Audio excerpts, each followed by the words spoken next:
Bonjour, ici Mélisa Ngomoto, je suis coach en développement personnel et professionnel. Alors, je vous accompagne à trouver l'équilibre dans votre vie de femme, d'épouse, de mère et d'entrepreneur. Nous avons amorcé cette série de vidéos et là, nous allons atterrir. Comment dire à un homme qui vous a blessé? Alors là, c'est carrément la phase où nous passons à autre chose. Nous allons amorcer, comme je disais tantôt, l'atterrissage avec ces 4 clés efficaces que je voudrais partager avec vous.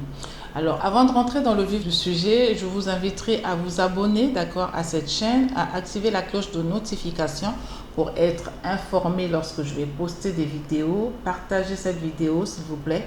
Et surtout, laissez-moi un pouce pour m'encourager à créer d'autres contenus qui, j'espère, va nous aider à nous épanouir.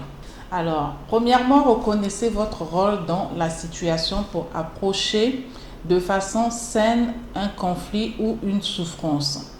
Identifiez des façons dont vous pourriez changer votre propre comportement à l'avenir, c'est important, afin d'éviter qu'une situation de ce genre ne se reproduise. Repensez à la situation et déterminez si vous auriez pu faire quelque chose différemment pour que l'issue en soit meilleure. Alors, par exemple, si votre homme vous a blessé en omettant de vous dire qu'il était déjà en couple, parce que oui, ça arrive très souvent, ils oublient de le dire, vous auriez pu changer l'issue de la situation en demandant cette information à l'avance et en ne partant pas d'un principe qu'il était célibataire en particulier, puisque les relations ouvertes deviennent de plus en plus communes. D'accord? Tu le sais avec moi, n'est-ce pas? Ok. Alors, à l'avenir, vous pourriez clarifier les choses avec votre partenaire en demandant: es-tu célibataire ou vois-tu quelqu'un d'autre? Établissez des limites personnelles, c'est très important. Lorsque l'on fréquente des gens, il est inévitable qu'ils nous blessent à un moment ou à un autre. Néanmoins, vous pourrez éviter cela autant que possible en fixant des limites personnelles saines et en les faisant respecter. C'est important non seulement de les fixer, mais en même temps de les faire respecter. Ok? Vous devrez fixer des limites quant aux choses que vous n'êtes pas prête ou prêt à accepter. Établissez une liste de vos limites personnelles et faites-les connaître aux gens qui vous entourent, sinon à votre homme.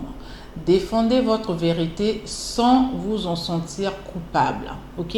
Refusez de vous excuser ou de vous sentir coupable d'essayer de répondre à vos besoins ou de fixer des limites dans vos relations. Certaines personnes pourraient être offensées ou choquées que vous leur reprochez de vous avoir blessé et d'avoir enfreint vos limites. Si cela se produit, ne vous sentez pas coupable et ne laissez pas que cela vous arrête.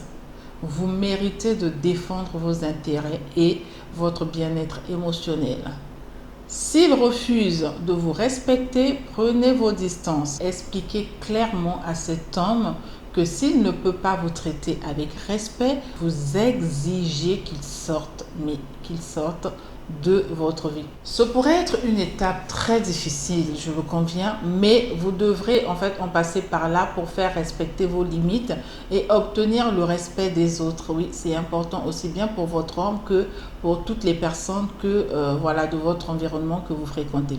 Si vous avez du mal à vous séparer de quelqu'un qui ne respecte pas vos limites, essayez alors de consulter un psychologue, c'est important, d'accord? Parce que placer les limites, c'est bien, mais les faire respecter est encore meilleur. Alors, j'espère que ça vous aidera à pouvoir dire à votre homme, d'accord, qu'il vous a blessé et surtout que vous allez pouvoir définir les limites, que ce soit votre homme, que ce soit votre compagne, que ce soit votre ami, votre soeur en fait, que ce soit une personne que vous fréquentez, ne va pas et fin. Je vous dis à très vite.